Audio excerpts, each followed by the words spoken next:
I asked his permission. He gave me permission to put this one on YouTube. We had somebody that I missed asking, and that's why certain things got taken down and whatnot. So I've got them in my collection, but that's as far as they go. Yeah, I heard about that.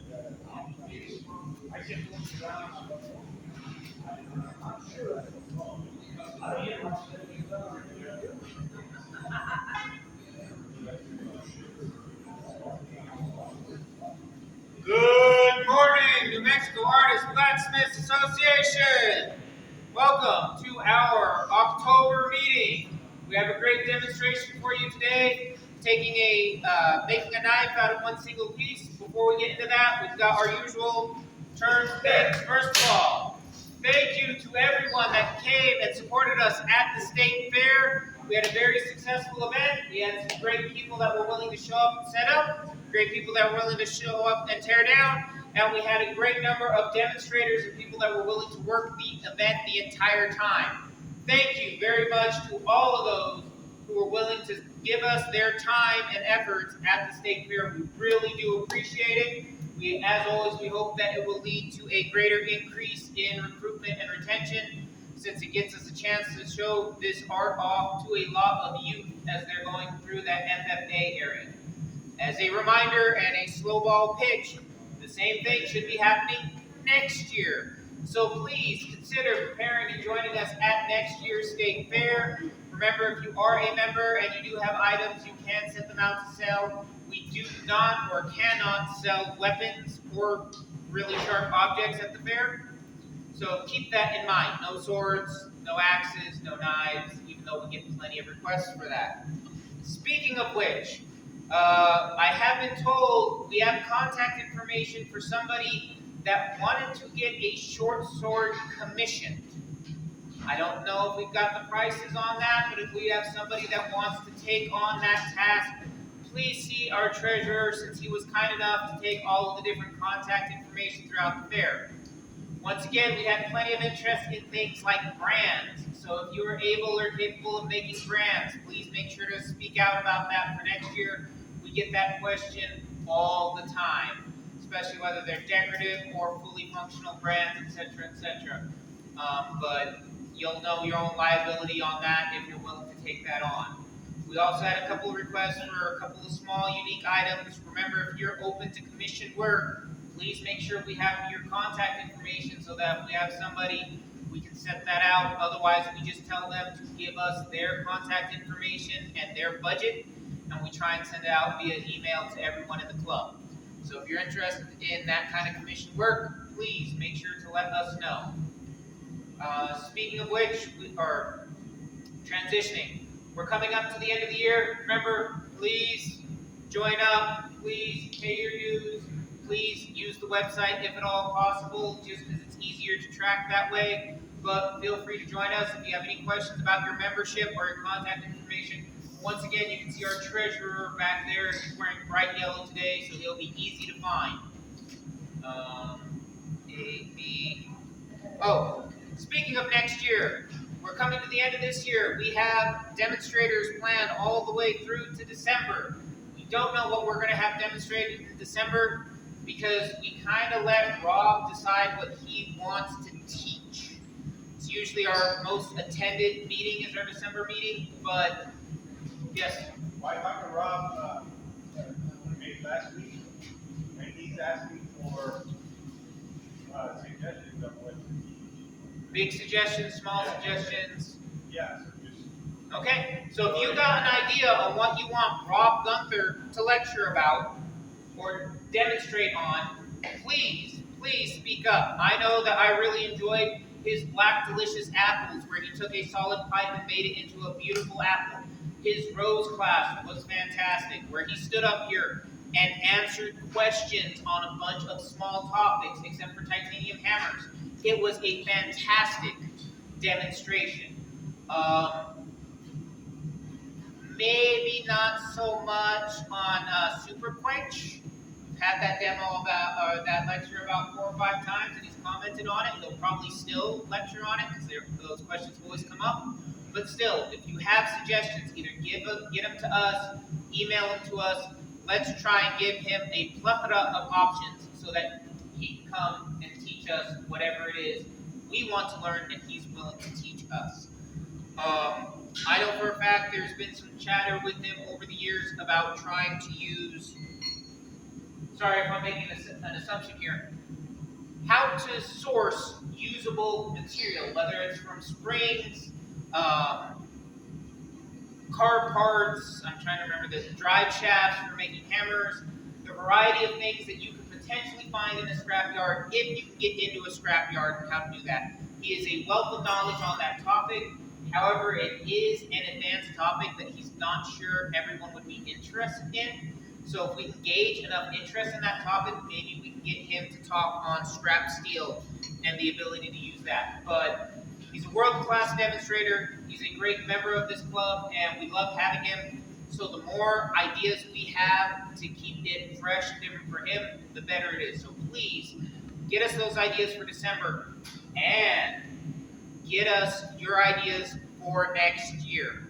We're fortunate enough to get you a bladesmith for this demonstration. I know it's a little bit more specialized than most of our general blacksmithing things, but if you want to see more bladesmithing, you want the Abana curriculum to go through, you want the decorative blacksmithing, you want to see pattern welding, you want us to try and get Pep Gomez to demonstrate for us again, you want to go back up near Santa Fe to Chris Thompson's shop. If you want those kinds of things, you need to let us know so we know where to put our effort so that you get the best year that you can out of coming to our meetings and our demonstrations. So that's our demonstration chatter. That's my pitch to join up. That's my pitch to send us email and ideas. One more sales pitch, and I swear your loud mouth will get out of the way. We want to develop our skills in this art form. To that effort, we have started to have our other months. So we have our demos 1 month. The other month, we have our workshops. We have been working through the Abana curriculum. We've been making great progress on that. We also have the chance for new people that want to swing their hammer for the first time. We have a forge set aside for new people. It might eventually become an open forge depending on if we get the same new people coming back, but they're not ready to jump into the Abana curriculum yet. But please keep an eye out for our other, in addition to these every other month demo, we have those workshops. We also now have a official level 1 Abana instructor who is willing to help us get you signed off. Beforehand, we were just going through the process, and then it was kind of on you to contact Abana to get the official sign off. Now we have one that is working with us directly in the state. He doesn't come down all the time because he does demonstrate up in Santa Fe, I forget the name of it, Golden. He's up there, which unfortunately conflicts with most of our meetings, so he doesn't come down as often as he would like or we would like, but he's a great resource to get ahead of. I'm sorry we're not doing the go around and introduce ourselves. I'll introduce myself very quickly. I'm your designated loudmouth. President Tom Nabla Gonzalez. We have some of our board members here. Our treasurer is the gentleman in the bright yellow shirt in the back corner. Our web minister and secretary is standing right next to him. And then we have our different board members around the room. Please feel free to come to us with any questions, suggestions, ideas, or if you would like to join up and become an officer or consider becoming a board member. We're always looking for new ideas because we want to keep this going, not go stale, and recruit. So if you've got ideas on how to recruit, please feel free to let us know. Otherwise, I'm going to hand things off to our demonstrator so that he can introduce himself and go about his bit without me talking over him. Thank you. Good morning. My name is Charles Jackson. I am a blacksmith up in Santa Fe. I was a chef for 25 years. I left that career last year in May to do blacksmithing full time, along with bladesmithing. I am very, very specialized in what I do. I really only know bladesmithing and like some other rudimentary stuff. And so it's probably not going to be that interesting, honestly, for any of y'all. But if you see anything that I'm doing that you think is a better way to do it, there's a ton of knowledge in this room, and I am always open to hearing a better way to do stuff. Um, but today, we're gonna make a one-piece knife out of some leaf spring, or some coil spring, sorry. I have the very, very lucky privilege to live about a quarter mile from Capital Scrap up in Santa Fe. My wife hates that fact, but I'm a big fan of it. So I find these coil springs a lot. I make punches and stuff out of them mostly, especially little tiny rivet setters for dome pins and stuff on knife handles. But this is kind of an adapted version. I think it was Nick Rossi from the New England School of Metalworking made a full-size chef's knife out of some 1-inch round. And I kind of wanted to make a hunting knife that you could bring with you, and if it got covered in blood, which hopefully it would, you wouldn't have to really wash it off. You just literally just rub it in some dirt, get most of the liquid off it, throw it back in your pack. And that's kind of where this came from. So, yeah. Anybody have any questions at all? Is it 1095? No, this is going to be, I'm guessing it's closer to 5160. 160? Yeah. That's the kind of heat treat I go for anyway. Normally I would like heat treat at my kiln in my shop, but I'm just doing the forge today. It's just as easy. Not quite as good of results on it. Get a little brittle sometimes, which hopefully I don't make a fool of myself. It all comes out.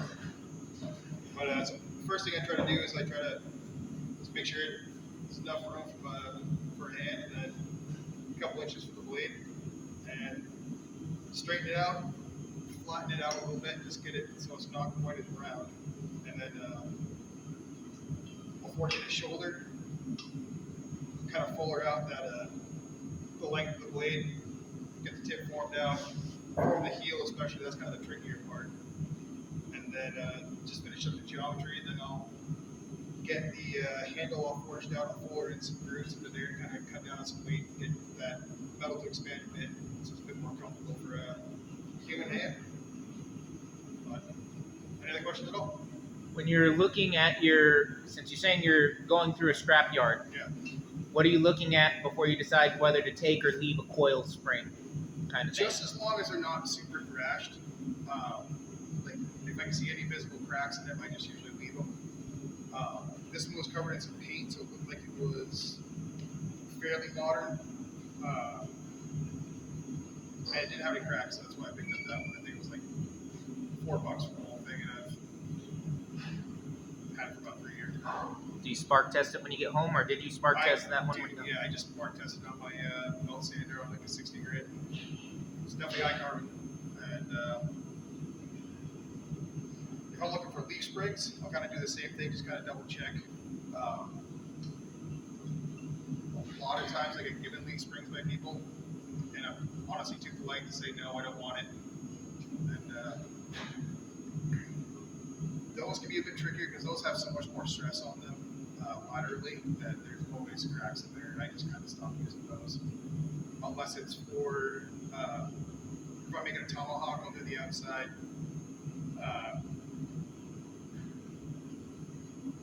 I guess ring of metal that I forge welded some mill and blade steel into the bit there. Anyone else? All right. The first thing I gotta do with these is I will just kind of do a quick little, some sort of mark on there, just that way I can see it once it's hot as to where I want to start forging in the shoulders.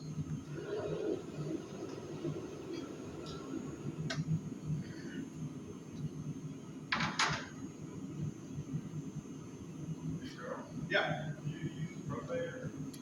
I do propane because my shop is in my garage. And I already make enough racket in my neighborhood that I don't really want to smoke everybody out in coal as well. But luckily I have 2 woodworkers on either side of me, so there's routers going on all day long too, and no one complains.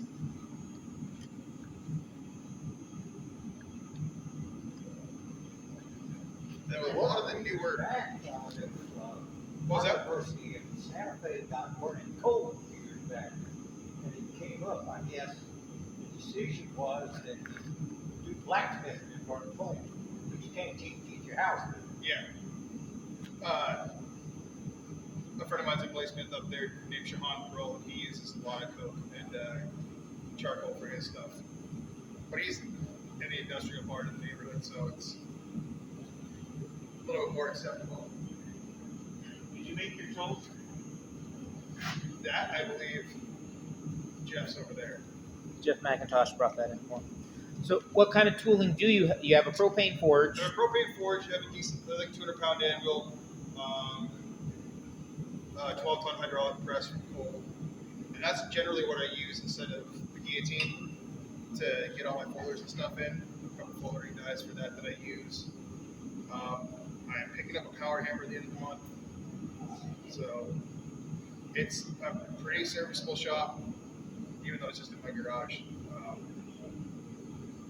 few different belt grinders. And here I thought you said you were trying not to get your neighbors to hate you when you're getting a power hammer installed.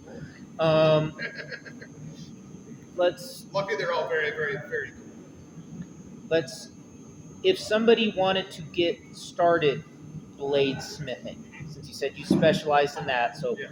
what would let's say a low cost starter just to see if you're getting in the hobby, what kind of things would you recommend? Well, I started off with a ball peen hammer at the flattest rock I could find in the backyard until the rock split in half, and I was like, I should find something different. And I honestly got one of those little Harbor Freight $15 handles for a while, and that worked for a few months. And then I picked up a old Peter Wright anvil that was like 90 pounds. We're just making a little soup can forge and a small anvil and small hammer and some files and get stuff done remarkably well. I was kind of obsessed with getting bigger and better tools as I was going, because I really knew that at some point I wanted to stop cooking and do this professionally.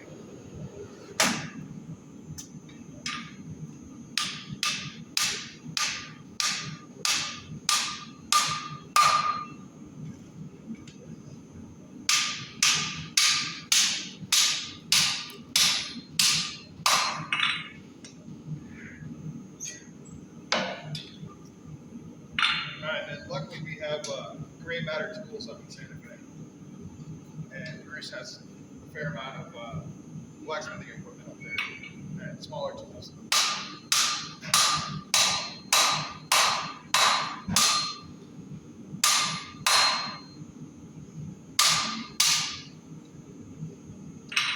The first thing I do is I'll straighten that out just to get it into some workable conditions.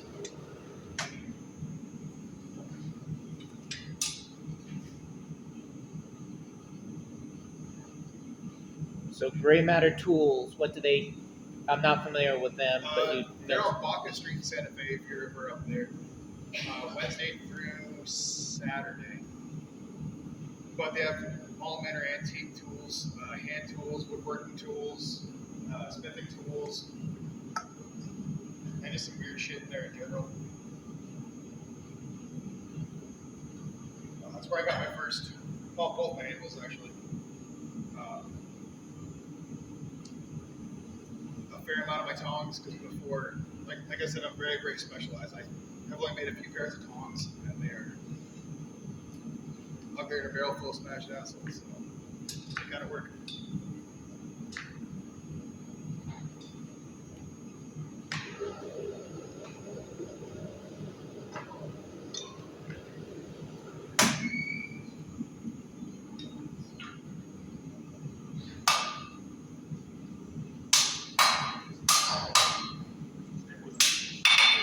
So the first thing I'll kind of start doing is I will start flattening everything out.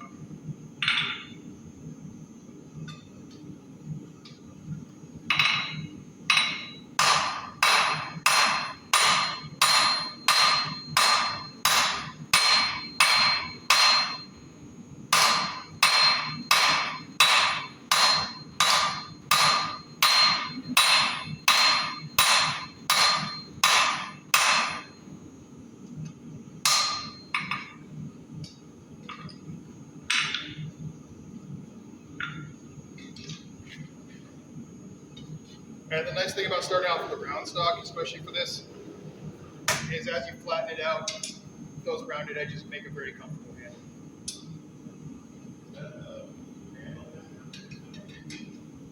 That part's going to be the handle, and I'll go into the blade after that once I get that all flattened out.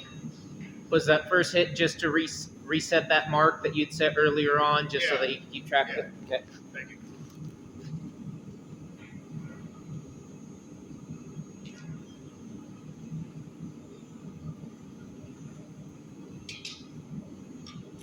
Yeah, I got this. I was a chef for a long time, like I said. I got my first handmade Japanese knife in like 2009, and I just fell in love with it. It felt differently. It felt very alive, honestly. And I was like, I want to figure out how to do this. Because I'd done a little bit of smithing when I was younger. My grandfather was a historical reenactor, so I'd go to rendezvous and stuff like that. And I always like went straight to the blacksmithing station. And my aunt was a finished carpenter for some very, very, very high-end boats up in Maine. And she was good friends with Doug Wilson, who was a pretty well-known artist blacksmith up in Illinois. And I got to mess around in his shop a little bit, but other than that, I was like, how hard can it be to make a knife? And I was very, very pleasantly wrong, I guess I'll say. Definitely turned into a lifelong learning process at this point. So I'm just going to continue flattening out the whole piece just to get it nice and easy to start with.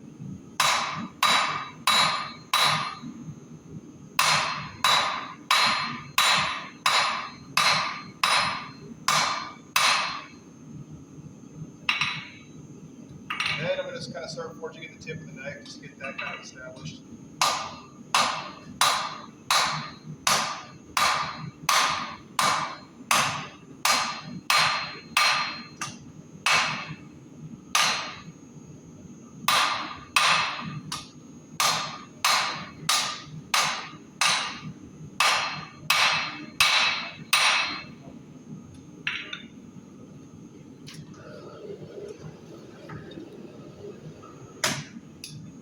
When you said start forging in the tip, what are you trying to do? What are you trying not to do? Just prevent any sort of cold shots from happening. Just to take that round stock and kind of turn it into a slight curve downward. We also do have a whiteboard back there if you decide you want to draw on anything or whatever. Assuming there's a pen and we're able to erase that. Usually we're able to. But it's just, are you drawing it kind of like to a taper, or are you not? Yeah, drawing to a taper going laterally, and then I will also kind of round it over just to start establishing that tip. And is, when you're rounding it over, so let's say this is your blade, is this top part that you're rounding down, is that going to be your edge, or are you going to go down to this edge? Yes. Then once I start forging in the taper going down to the edge, that's going to kind of reverse orientation. Are you making a drop point, or What was that? are you going for a drop point, or? This was going to probably be more of a drop point. Sometimes it kind of goes where it wants to go, and I got to adapt. But ideally, we're going to do a bit more of a drop point.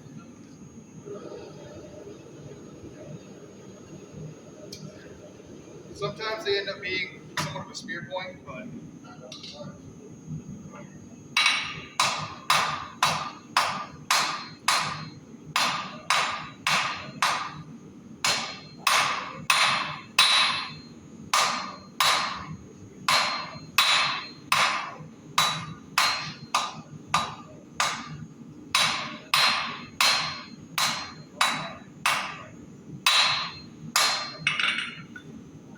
so that's what I'm going for right there.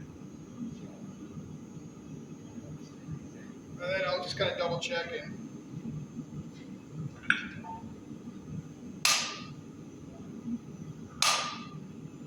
make sure that my marks look good. go from there.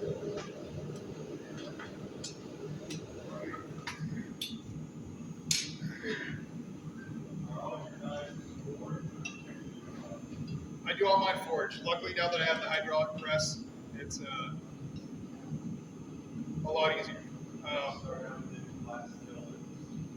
Yes, I usually start off with one by quarter, and I'll get the bulk of the rough forging done with my press, and I have some kiss blocks for different thicknesses. I usually go 3/32, 1/8, and for kind of rowdier stuff, 5/16 for like my big chopping blades and cleavers and stuff like that. Can you use it what material? It depends. The steels I mainly use are going to be 52-100 for my high carbon stuff, some 1095, and some W2 steel. And then for stainlesses, I like to use AEBL and Nitro V. Kind of switching out of the AEBL because I like the performance on the Nitro V better. It's a lower alloy stainless, so it acts a lot more like a high carbon as far as like ease of sharpenability. Comes right back to life with the steel, especially for kitchen stuff. And I can forge that stainless. just beat the piss out of it. No, you want to keep it pretty like low orange color actually for the stainless. It will just, the grain growth will get out of hand, and you get a lot of carbide banding if you get it too hot. Which, I mean, the carbide banding looks really, really pretty, but it just does not make a great blade. Are you forging those by hand, or is that hand hammer? I'll use my hydraulic press to get the bulk of it done, and then all my finished work is all done by hand. All my tapers going distally and laterally, they all get done by hand. Handles get forged out by hand. Getting everything with about 90% of where I want it to be. So now I'm just going to start forging in the shoulder on this guy. That's kind of the first part that I do for this.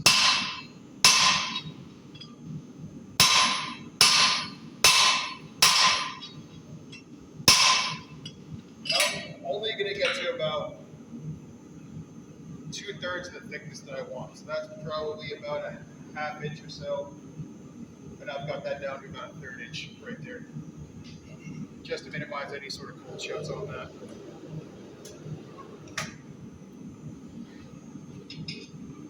I also use a lot of 80 CRV2 for high carbon stuff, for anything that's going to be really heavy use. Like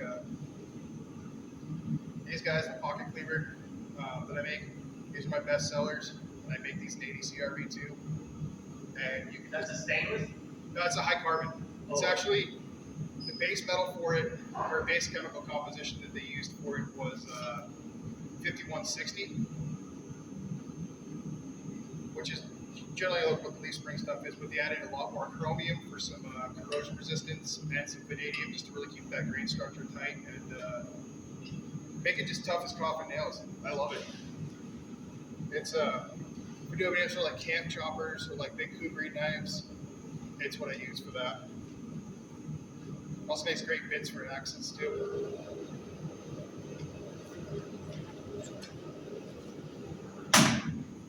So now I'm just going to kind of start forging in,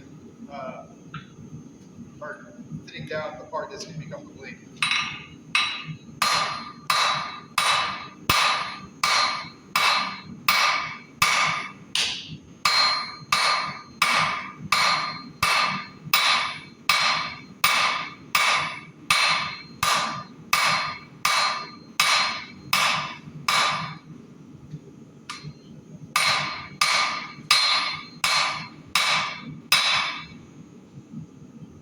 Right now it's going to start kind of mushrooming out on all sides, so I'll just very, very lightly kind of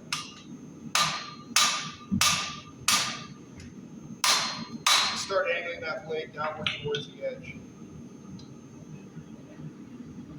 And I'll get it roughly the same thickness as that shoulder right there, just to get that started. What are you using there? Is that like a 3 pound, 4 pound hammer? Yeah, it's a 4-pounder. I started using it. I didn't know any better, so I started using a 4-pounder when I was starting off, and it just feels right to me now. Definitely gives you a good workout. There you go. So when working with that, because you talked about how stainless you kind of aim for certain heat, other ones you go through. How would you go about learning how best to work with some of the different materials or looking at them? Honestly, YouTube University, reading as much books as I can, scouring the internet. Countless failures. Tons of failures. I have what I call the bucket of motivation in my shop, which has turned into 3 or 4 buckets, but they're just pieces of blades that didn't work out. Which I find myself to be very lucky in having a mindset of failure makes you grow, not get disheartened by it. So, very lucky in that kind of manner. So the very important part on these ones is getting the heel forged in right away. So the heel's going to be right here where the blade kind of starts to get down and kind of gets transitioned away from the handle. So usually what I do is I kind of just go up to a corner right there so I get a nice kind of control point of impact on this. Start to draw it out and around it inside of the air.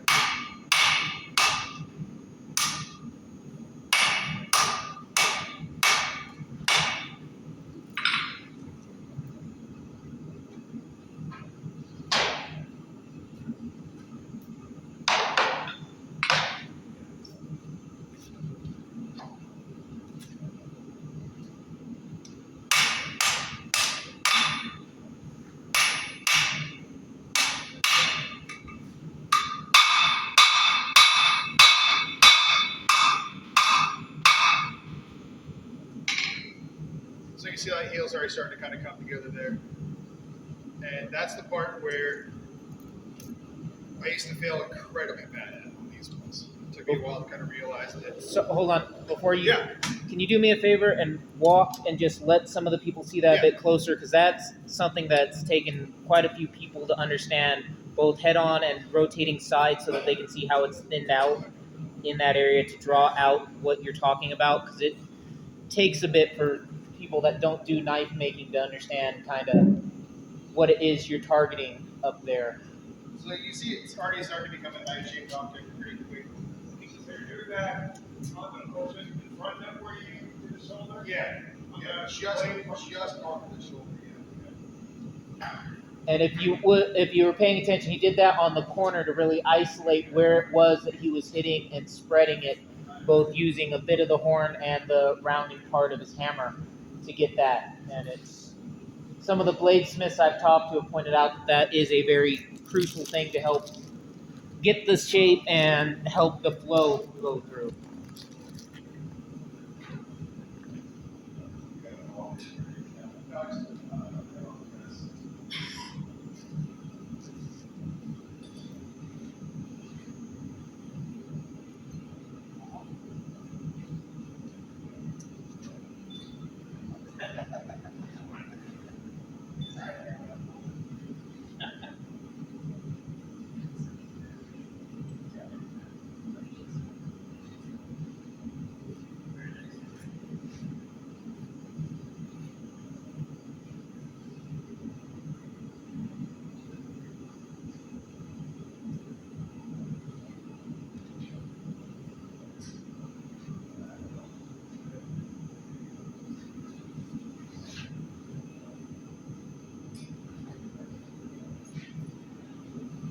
Sorry to interrupt your flow like that.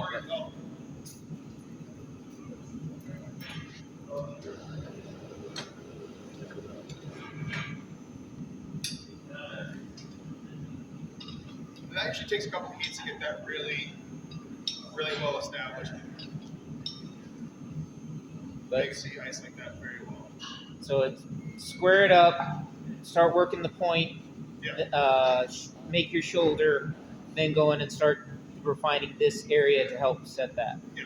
And the handle, you only worked far enough to where it was good in the tongs, and then you're going to go back after you do the rest of it. So then after, once I get the blade pretty well done, I'll switch over to the blade tongs, which are just very, I can just pass them around, which they're just really only meant for one thing.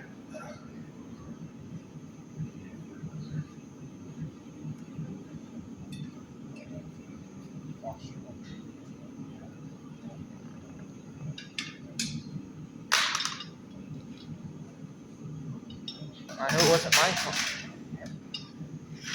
You're not the center of attention, James. You don't have to make all the noise. Alex. No worries. You gotta work it here, maybe you'll be all that. Yeah, sort of that.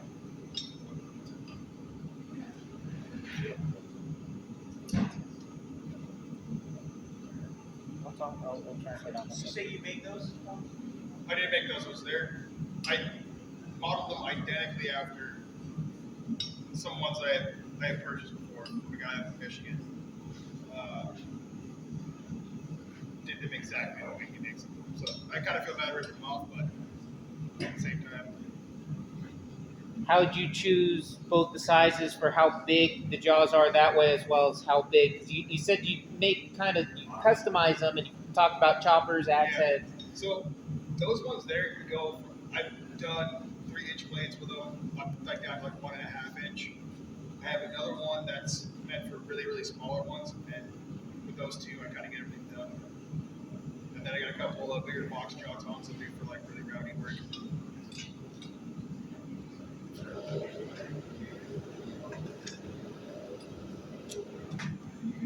So yeah, I get on this heat. I'm just gonna keep on refining that heel in.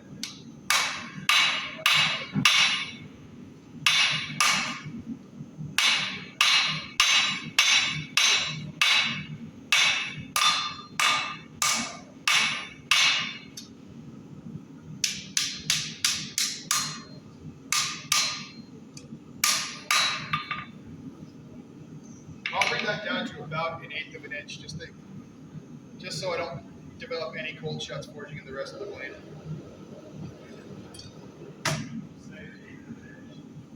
Plus or minus, yeah.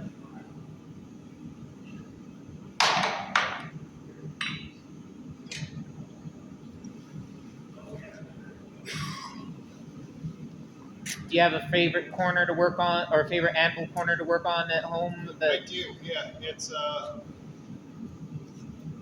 think I have everything backwards too, because I keep my horn on the other side for some reason. I also have kind of a messed up back due to some injury, so my anvil face actually sits right up about here. There's a little bit of power, but it saves my back a lot.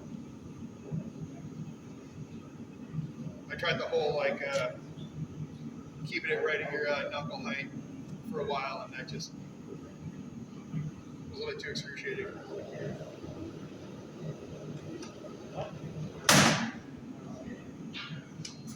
And then now I'm just going to start kind of forging in the rest of the blade, getting that a bit more to dimension.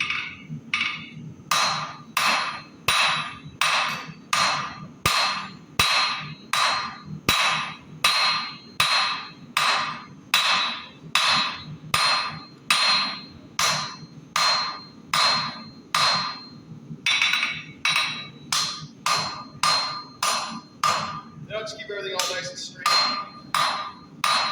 If that edge kind of gets a little wavy, I'll start bringing that back into square. So you can see we're already pretty close to a drop point right there. But now it's just about refining the tapers and thickness and getting the right length and getting it nice and pretty.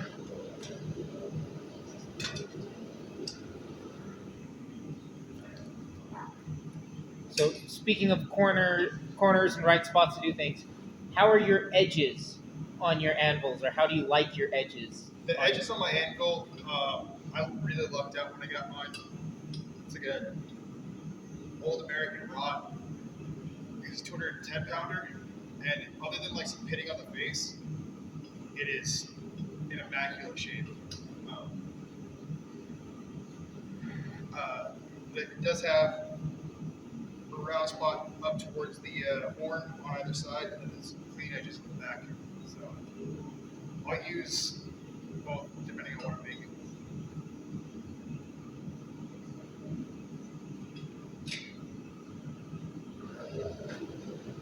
Then honestly, the guillotine tool does the lion's share of the work on this, honestly.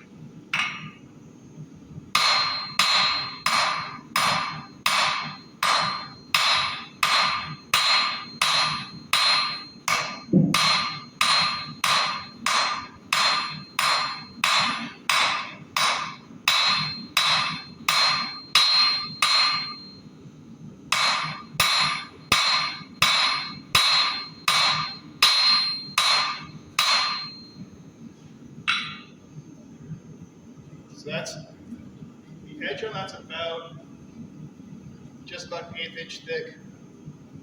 And then next heat, I'll kind of clean that up, and I'll force the taper going in from the back, and I'll kind of straighten that out.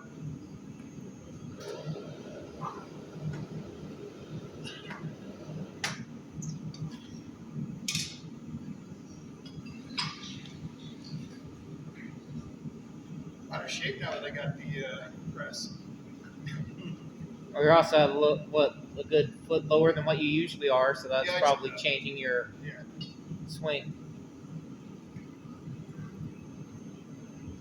Remember, trust your ergonomics. We want to forge for a long time. You want to make sure that it's good for your body. Don't stress yourself trying to get through with subpar stuff if you're not demonstrating and being polite and saving a lot of people.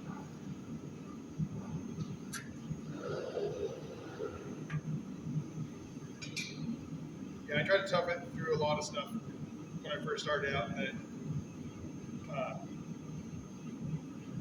doing handles that were too thick, just because they were the stock ones that came with figs, and hammers that were too long. I find I got to choke up a lot in order to make things a lot more comfortable for me. Probably just due to the fact that I use a 4-pound hammer most of the time. But I was getting really bad bursitis and like repetitive stress injuries in my elbow. And then for a lot of tong work, I separated my AC, right at AC separation about 10 years ago, and that really messed my shoulder up. So I gotta be careful with that, with a lot of like heavy tong work and stuff like that. But it's not worth trying to struggle through.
So you said you were restaurant kitchens for years.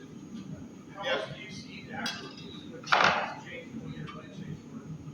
Like understanding how craft cuts, rather than just knife for the extra terms. I feel like it gives me a really good edge. Nope, I guess pun intended, actually. Especially with the chef's knives, because 25 years of cooking, it was my main tool, and I feel like I know the right geometry, I'm supposed to feel in the hand, what makes a good knife, and that very, very intimate knowledge of it being an extension of my body for 25 years really helped out, and then been a lifelong hunter and fisherman, so field knives come natural too. What's the biggest difference is that you make wear like a commercial kitchen knife to take a piece of shit extra knife, keep it sharp, never sharp, you throw away. What do you change it? It all depends on what I'm going for, but generally the geometry is what I would say really separates that. It's a lot more attention to details, not just putting things on a machine and kind of grinding things flat and somewhat of a taper going forward. It's like even on my big like workhorse chef knives, I keep a very fine tip and a little more meat on the heel, so I kind of do a compound bevel where it starts off a bit steeper right behind the heel, and then it thins out as it goes forward, so you can have a lot of substance right behind it to really push through some like bigger veggies and some like harder stuff like a butternut squash or something. But then up at the tip, you can really do a lot of fine work, like if you're mincing garlic or whatnot. And Long slice chef knife, you say that's overall 6 inch, 8 if you're gonna have one, I'd say 8 to 10. I prefer like more like an 8-inch knife because I find it a bit more, especially like working in a professional kitchen space is kind of limited most of the time. So your real estate or what you have on your surface is kind of a premium. So I like the 8-inch better.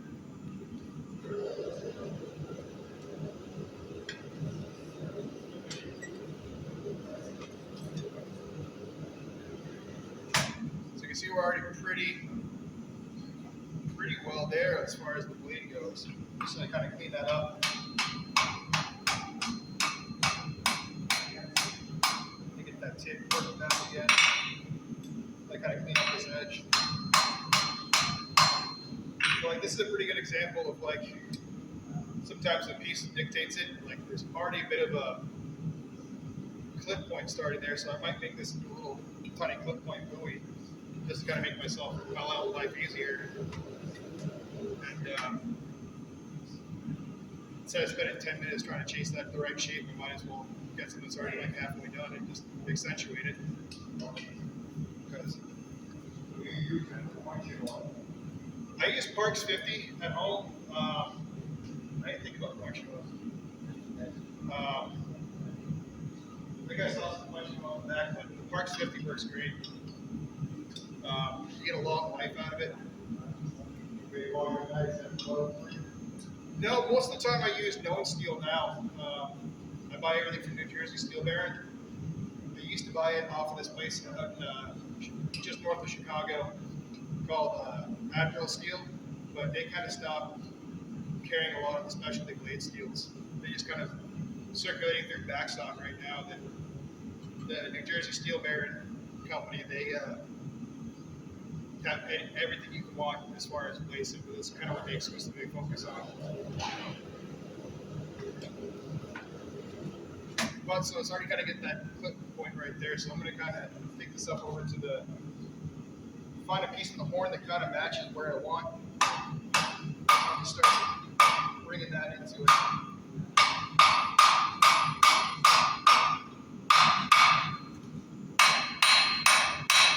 So instead of spending 5 minutes trying to get it to a drop point, I can spend about a minute and turn it into a clip point. It's a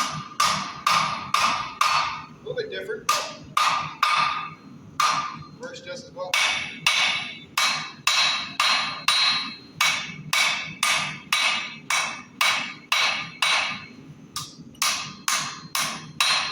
And this is the point where I'll kind of start replenishing a little bit as it gets cold.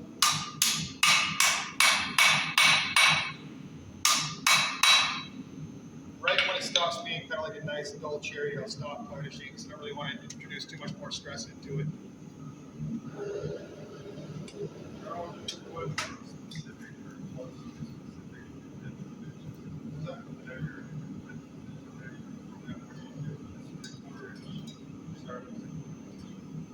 As far as the starting dimension?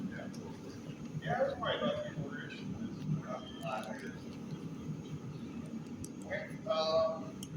guys, right above the heel, it's just a little under, probably about 3 sixteenths. Oh, the height. Yeah. Sorry. Inch and a quarter, and a half, depending on what size we go. For a chef's knife, I'll go anywhere from like a big chopping knife would be 2.5 to my hybrid Eastern Western style knife. It's about 1.5 inches. Inch and a half, inch and a quarter.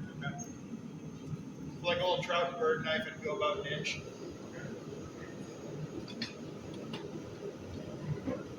Yeah, as you can see, we're already pretty close.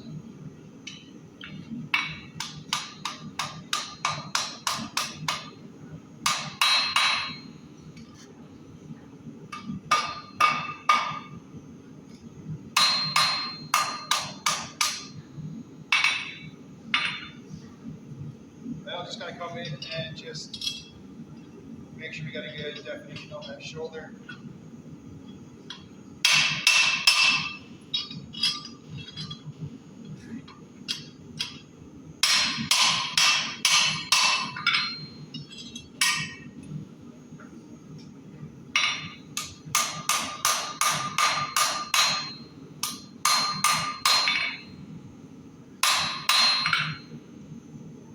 Then after I get the handle done, that's when I'll start in on the final dimensions. But this is where I switch over.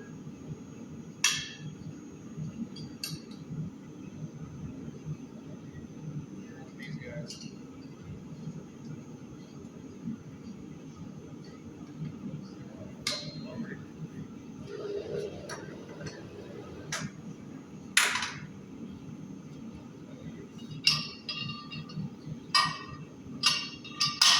Is that working better for everyone to see the fullering process? I like it. What was that?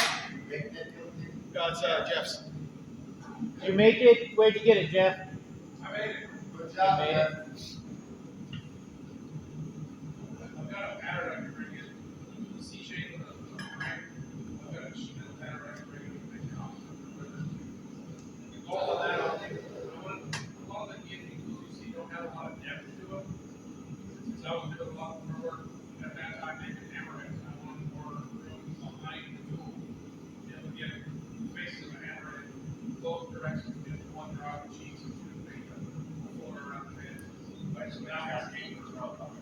Yeah. $7,000.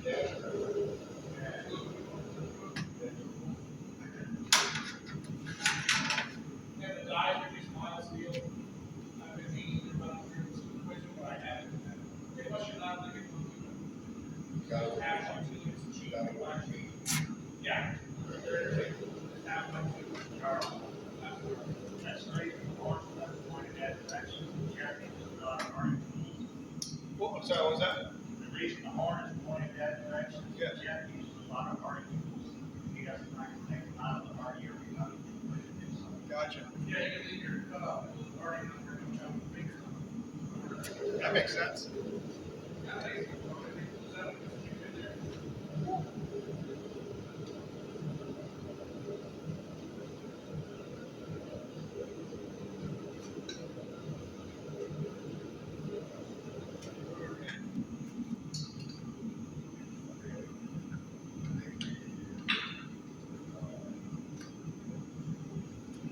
This is where I'll start fullering out the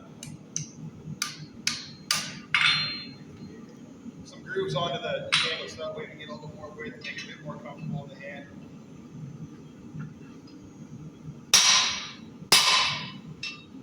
I'll just kind of do a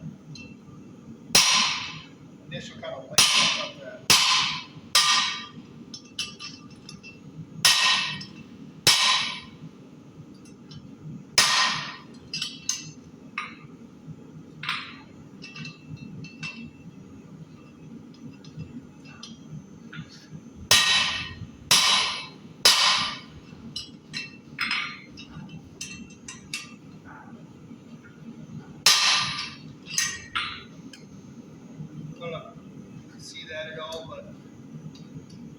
once again on the pass on that.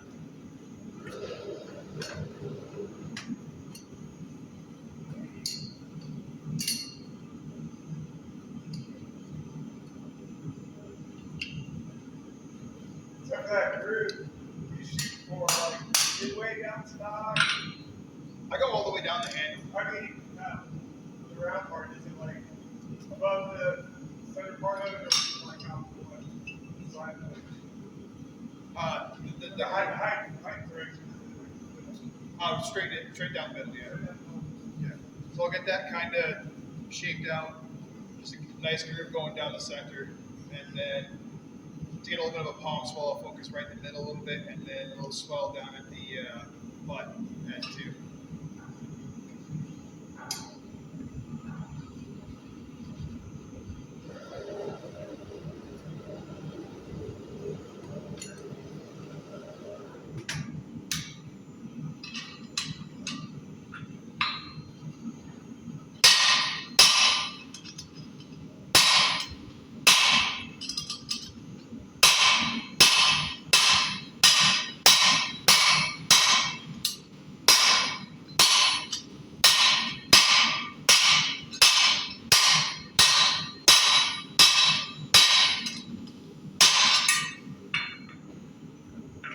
And then just for aesthetic purposes, I stop just short of that transition from the shoulder into the blade with that fuller there.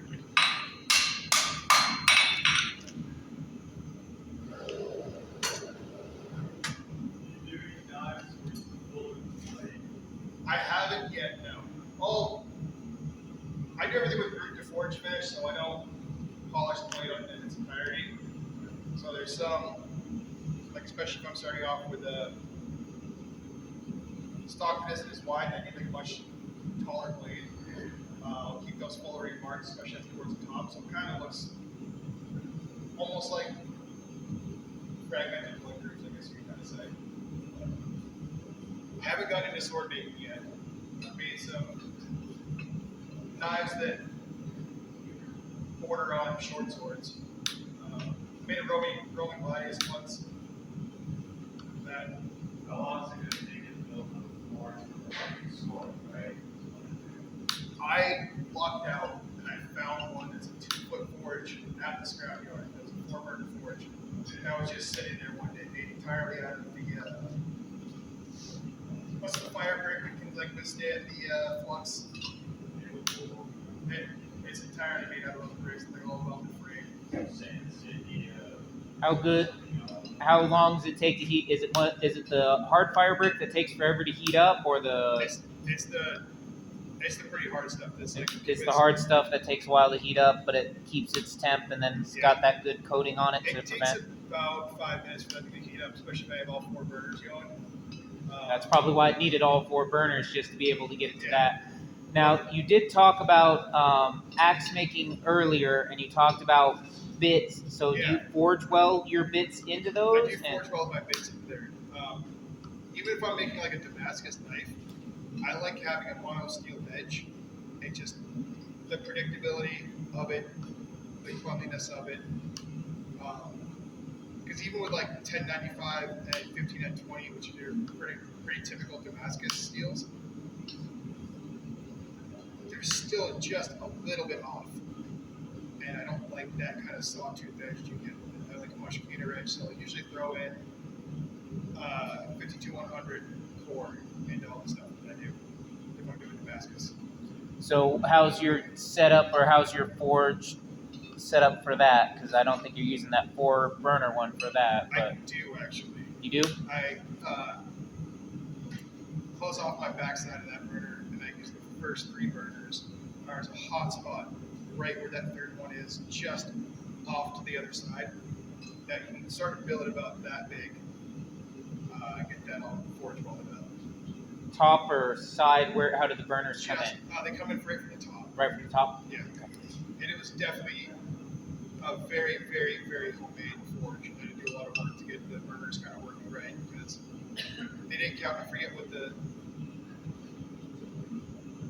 equations called, but you got to have the right pressure and everything. It was way too overpressure, so I had to like size down the nozzles and all that stuff. probably why it was in the scrapyard. Oh yeah. If the liner was still intact, it was and it's like a couple $100 worth of bricks, and I got it for like $6 because they only charged me for the metal in the frame. They're like, I don't know, give me $5. I was like, here's 6. It worked pretty well. And then I have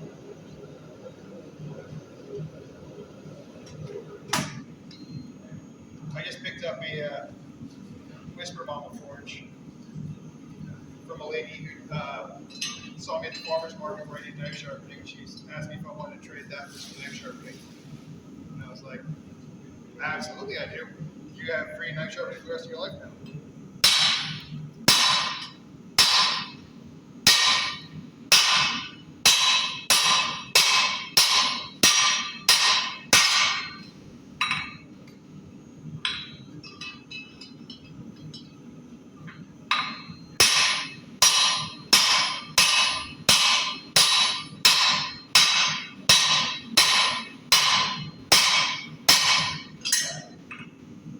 So this is the point where I start kind of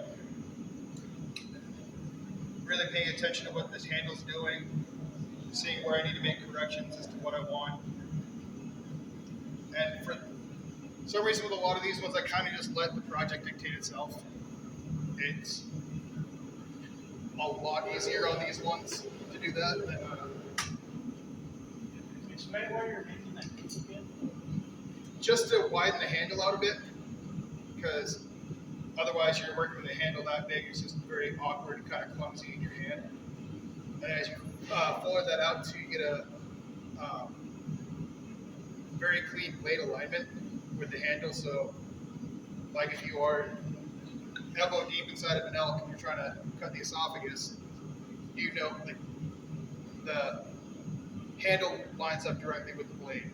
So that way you know right where you are, and if you're kind of going in blind and making that cut, you're not going to end up cutting your finger or puncturing something you don't want to puncture and do all that.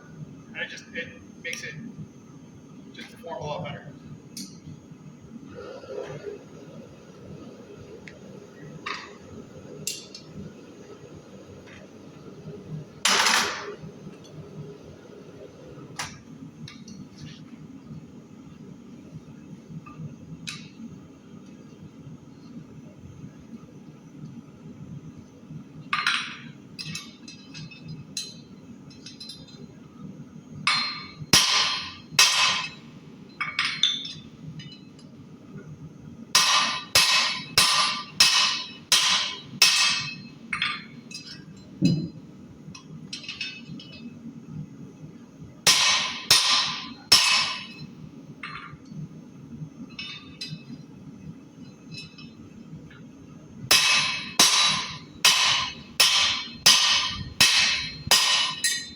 So once I get down to about 80% of the shape where I want it to be on the handle,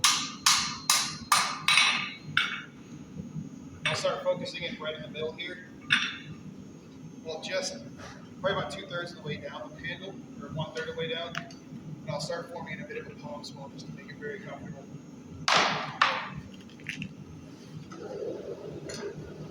Charles? Yeah, L6 I have not tried L6. That's, L6 had yeah, I'm sure.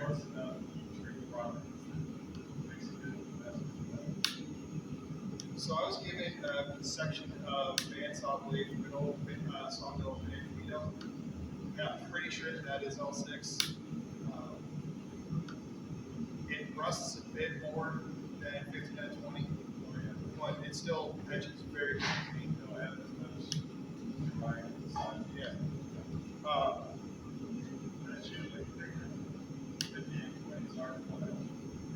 Yeah, the 15-20 is always out of stock from the place I'm manufacturing I get stuff from. Or like, you can only kind of get weird off sizes.